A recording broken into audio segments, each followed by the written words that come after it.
印尼勒沃托比火山活跃将如何影响巴厘岛新机场选址？就在印尼的东努沙登加拉省，勒沃托比火山又喷发了。这一回，火山灰直冲 1.8 万米高空，火山灰柱犹如一把巨大的灰色火箭刺向天空。西卡县南阿哈莱村的天空瞬间被染成灰色，宛如末日景象。这样惊心动魄的画面，每一次都在提醒我们，大自然的力量远超想象。火山灰看似微不足道，实则危害巨大，而这场灾难的影响甚至延伸到了数百公里外的巴厘岛。也许你会好奇，一座火山怎么会和一座机场扯上关系？而这些关系对航班、经济乃至未来的巴厘岛规划意味着什么？今天的内容就让我们一探究竟。我们接着往下看，首先来看看此次火山喷发对交通的直接冲击。巴厘岛国际机场作为东南亚的重要旅游门户之一，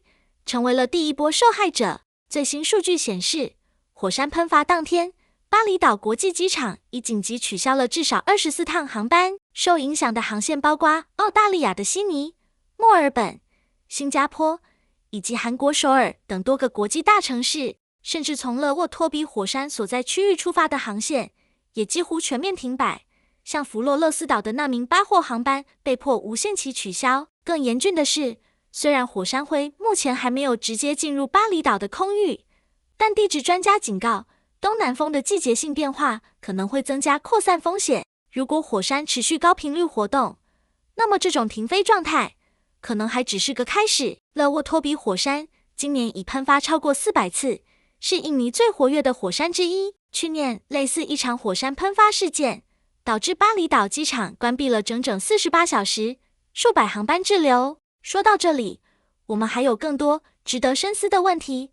既然勒沃托比火山的活动如此频繁且难以预测，牵涉范围又如此广泛，那么火山喷发是否会成为长期困扰印尼航空系统的头号难题呢？接下来的影响还涉及更深层次的威胁。我们往下看，火山的可怕不仅是喷发瞬间的强烈冲击，它的破坏往往是长期、深远且多维度的。尤其在勒沃托比这种多次喷发、雨季频发的地区，火山喷发可能还会引发更严重的次生灾害。没错，就是火山泥流。所谓的火山泥流，是喷发后火山灰与大雨形成的致命混合物。这种高速流动的泥石流，威力堪比洪水，但破坏性却更加猛烈。印尼火山监测中心的数据显示，这种泥流每小时可以达到60公里的速度，所经过的村庄、道路乃至农田都可能被瞬间吞噬。今年，西卡县周边地区已经数次遭遇小规模火山泥石流，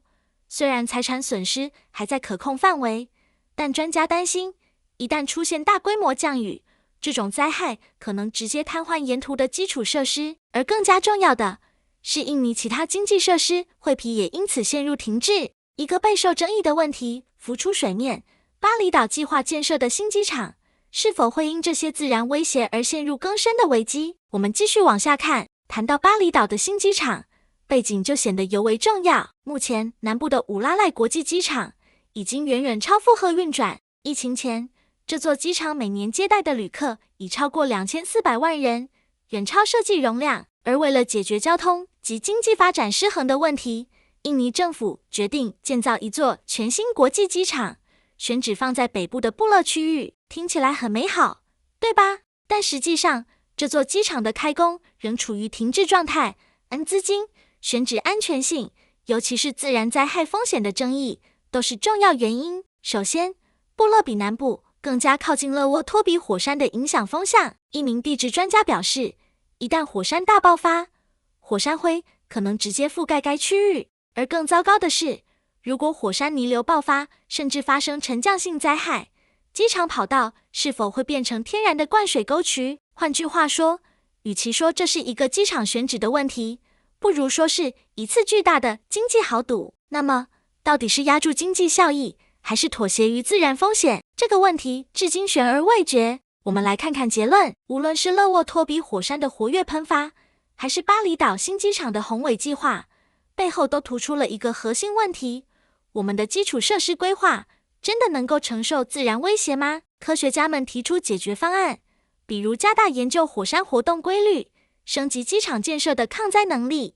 但不可否认，这一切都是理论上的保障，需求巨大的资金和严密的技术支持。有意思的是，在印尼有这样一句话一直在流传：人能改变地面，却永远无法改变山脉的愤怒。巴厘岛的新机场也许正是人类智慧与自然力量博弈最典型的案例之一。它是否会成功开花结果，我们将继续保持关注。如果你对印尼火山活动、新机场计划，甚至更多关于自然与发展的故事感兴趣，一定要留言分享你的看法。如果你喜欢我们的视频，请点赞、订阅我们的频道，并转发给更多朋友。我是 Jen， 我们下期再见。